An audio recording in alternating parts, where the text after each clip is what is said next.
কেন ভাঙা হচ্ছে আমতলার ওই পার্টি অফিস? কারণ ওটা বেআইনিভাবে নির্মাণ। আলাদা করে পার্টি অফিস, পাওয়ার সেন্টার এসবের কোনো ভাবার জায়গা নেই। বেআইনি নির্মাণ, কারণ বেআইনি নির্মাণে জিরো টলারেন্স। আসানসোলে দেখুন, আসানসোলের সালানপুর, সেখানে উচ্ছেদ অভিযান চলছে।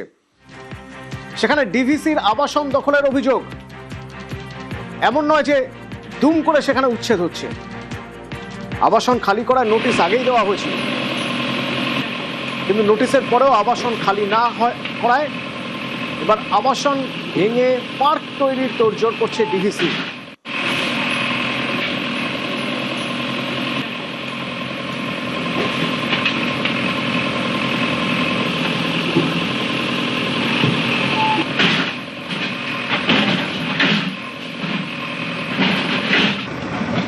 এই সরকার আসার পর শুরু থেকেই বলেছেন আগাছা সাফ করতে হবে।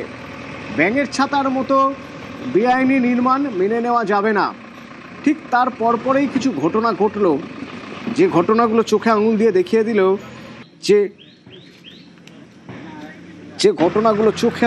দেখিয়ে দিল যে বেআইনি নির্মাণ কতটা প্রাণঘাতী হতে পারে, কতটা ভয়ঙ্কর হতে পারে। আসানসোলের এই যে আবাসন, ডিভিসির আবাসন, এই আবাসনে তো নোটিশ দেওয়া হয়েছিল, তারপরেও এলাকার মানুষ ছাড়েননি, আবাসনের কেউ ছাড়েননি কেন? দীপক আছে আমার সঙ্গে আসানসোল থেকে। আসানসোল, নোটিশের পরেও কেন ছড়েননি এরা? দেখো, এর আগে অতীতে দেখে এসছে কি কারখানা কর্তৃপক্ষ বা সংস্থার পক্ষ থেকে নোটিশ দেওয়া হয়, নোটিশেই শুধু থেকে যায়।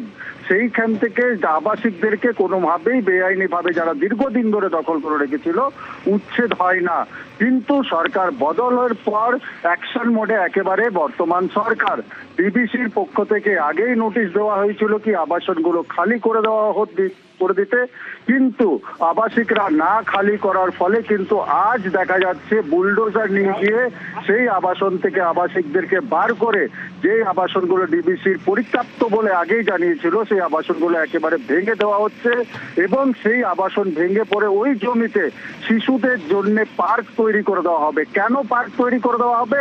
কি আবার বেআইনি ভাবে কোনো মানুষ সেই জমিতে বসবাস বা বেআইনি ভাবে বা আবাসন নির্মাণ করে পরে বসবাস না করতে পারে, তার জন্য শিশুদের জন্য খেলার পার্ক তৈরি করে দেওয়া হবে।